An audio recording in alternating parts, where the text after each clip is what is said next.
So my friend Sharif has bought his CRF250X round tonight, and we're going to uncork it. So the main steps to uncorking the bike, one, you have to open up the airbox. So it's got a freer flowing exhaust system. This is a titanium FMF MegaBomb, and also a Q4 FMF exhaust. And then once you've made the changes to the airbox and the exhaust system, you need to change the jetting. So he's got a JD jetting kit. And the kit actually comes with pretty good instructions on how to uncork the bike. So how to modify the airbox and change the jetting. So this video is going to be showing step by step how to uncork the bike. So we're going to do the airbox mods first. So I need to take the seat off.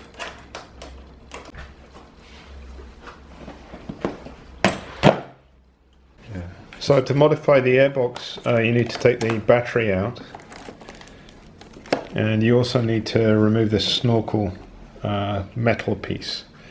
So once you've removed that, you can cut out the snorkel. So just removing the battery terminals. We remove the ground terminal first, and then the positive, and then the battery just lifts out. So we're also going to remove the fuel tank and the panels, and then flip the subframe up and remove the airbox to cut it. And we also need to remove the rear shock to get to the carburetor.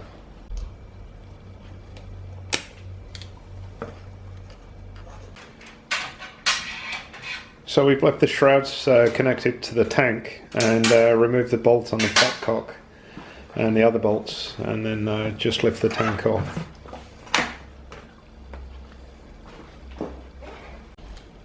Now we've removed the rear side panels and removing the exhaust system.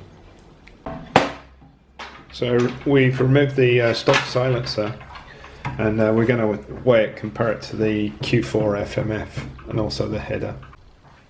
So the stock silencer weighs just over 3 kilos.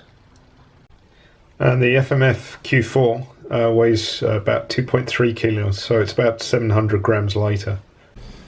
Next we're removing the header. And the stock header weighs 836 grams. And the FMF titanium header weighs 611 grams, so it's about 225 grams lighter. The total combined weight saving is about 925 grams, almost a kilo. So next we're loosening the subframe bolts so we can flip the subframe up and get to the carburetor easily. So we've removed the bolts on the subframe, the lower subframe, and that allows us to flip up the subframe. We also loosened off the air boot clamp. And then if you tighten the upper subframe bolt, it'll hold it in place. So next we're going to remove the airbox from the subframe. So I'll remove these two bolts underneath.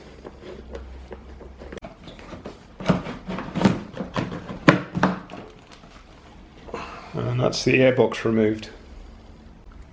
Okay, so we've taken the airbox off. You have two choices. Some people just remove the snorkel. So remove these rivets, take the metal piece off, and then cut around the snorkel to remove the snorkel. Or you can fully open it up and cut along this line. If you see there's a line marked all around. That's a better solution, but it has a slight disadvantage, is it could let more water into the airbox if it's very heavy rain or you're doing water crossings or something like that. What we've decided to do is open it fully up, so we're going to cut along this line.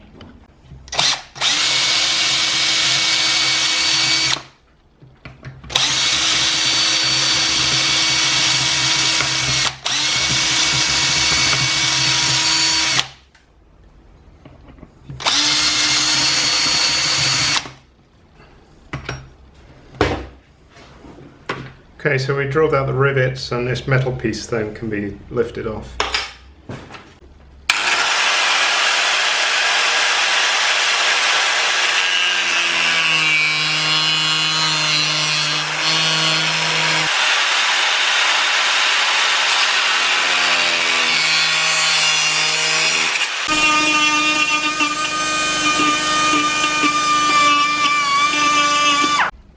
Okay, so we finished all the cutting of the airbox. As you can see, it's quite open now, and this is the piece we cut out. So this is a snorkel with a very small opening, so that should make a huge difference. One thing to note is that we left the air filter on. This is an old air filter while we were cutting, so we didn't get lots of debris inside the air boot. But you need to be very careful if you want to reuse the air filter not to cut it. So we did cut it a little bit. We don't really mind because this is an old air filter, we have a new one, but that's something to keep in mind. This is on the inside of the snorkel, and you can see how small the opening is, so it's really suffocating the engine. So next we're going to remove the rear shock so we can take the carburetor out and easily change the needle and jet. And it comes out easily, you just have to remove the bottom bolt. So we're going to completely remove the carburetor, so you need to remove the hot start cable and also the throttle cable assembly. So we've removed the cover over the throttle cable assembly, and now we're ready to take the throttle cable off.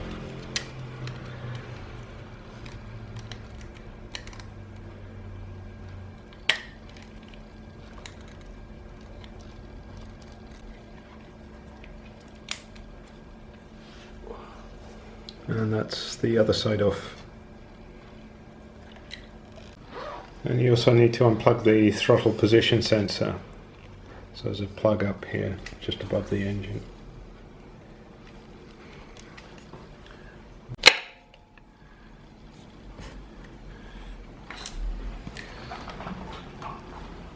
And then you can remove the carburetor.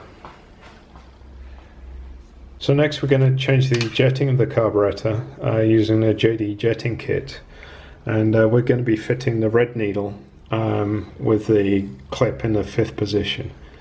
So the 5th position is counted from the top of the needle. So the pilot jet, we're going to be using a 42 and main jet 165, which is recommended if you've opened up the airbox and also changed the exhaust system for a more free-flowing one. So we've taken the top cover off the carburetor so you can see the needle there. So we need to remove the stock needle.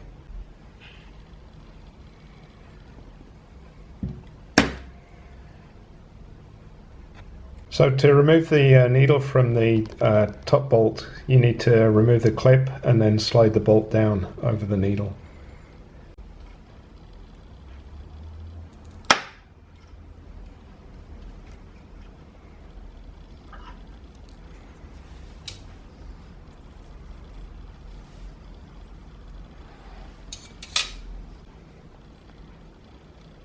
And then you can install the JD needle. The JD needle doesn't have the mushroom head like the stock needle, so there's no need to take the clip off. You can just push it in and then drop it into the carburetor.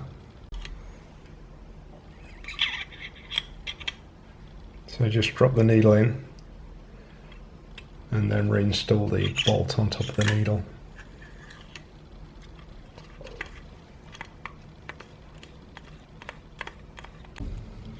And we're going to apply some silicone grease around the O-ring seal on the top cover just to make sure it seals well. So next we're going to take the bolt out and change the main jet and the pilot jet.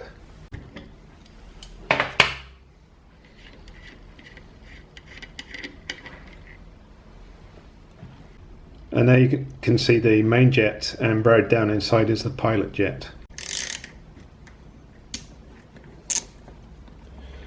So the main jet you remove using a 6mm socket.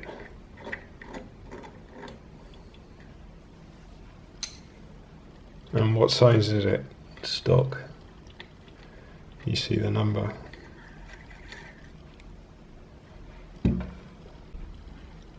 So the stock main jet is a 130, and we're going to be replacing it with a 165. And then to remove the pilot jet, you just use a screwdriver. As well. Okay, so the recommended size for the pilot jet in the JD jetting kit is 42, and we just found out the stock pilot jet is 42 also. So we're just going to leave that as is. Okay, so that's the jetting changes complete, so we can put the carburetor back in the bike. Now we're reattaching everything to the carburetor. So we've attached a throttle cable, and on the other side we've also attached the hot start, and we've reconnected the TPS sensor into that plug. Okay, we have the carb reinstalled and the clamps tightened. Next we're reinstalling the rear shock, and both the upper and lower are torqued to 44 Newton meters.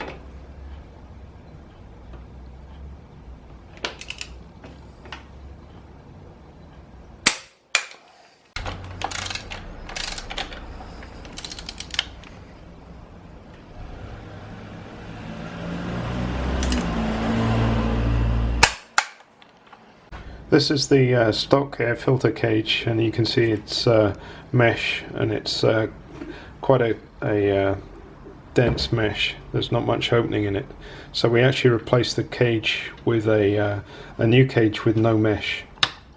So now we're ready to put the airbox back in the subframe.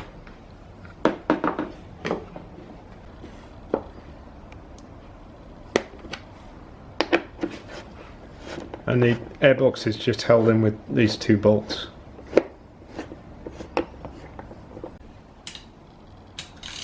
And the next step is to reconnect the subframe lowers and also connect up the air boot to the carburetor. So we have the carburetor fully installed now with the clamps fully tightened. Next we're installing the subframe lower bolts. These need to be torqued to 49 Newton meters.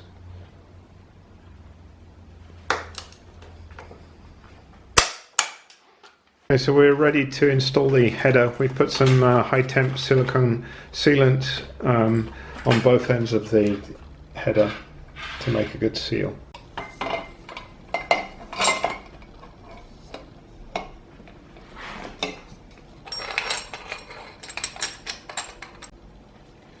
And we're just going to tighten the manifold nuts to start with, and then put the silencer on.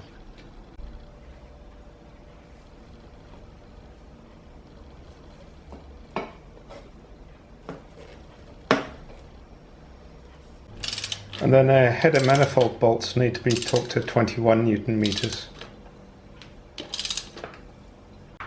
So we have the side panels back on, and we're just about to reinstall the battery, connect it up.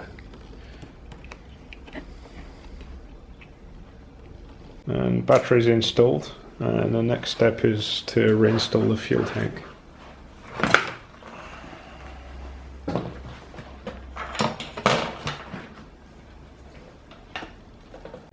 And last step, put the seat on. So there you have it. New exhaust, new header. We've opened up the airbox, changed the jetting. We're going to be riding tomorrow, so Sharif is going to be testing this tomorrow.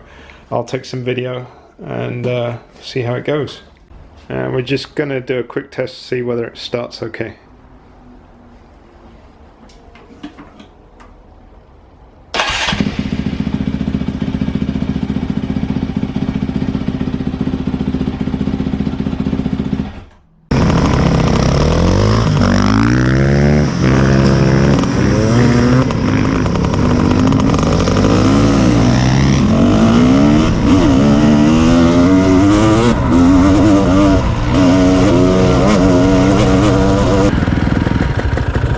How is it? It pulls a lot nicer. Oh yeah? Yeah. All through, or just on the top? All through, even the bottom you can feel it. Yeah. Yeah. Cool. So you like it? I like it a lot, especially mid-hill when you're losing momentum.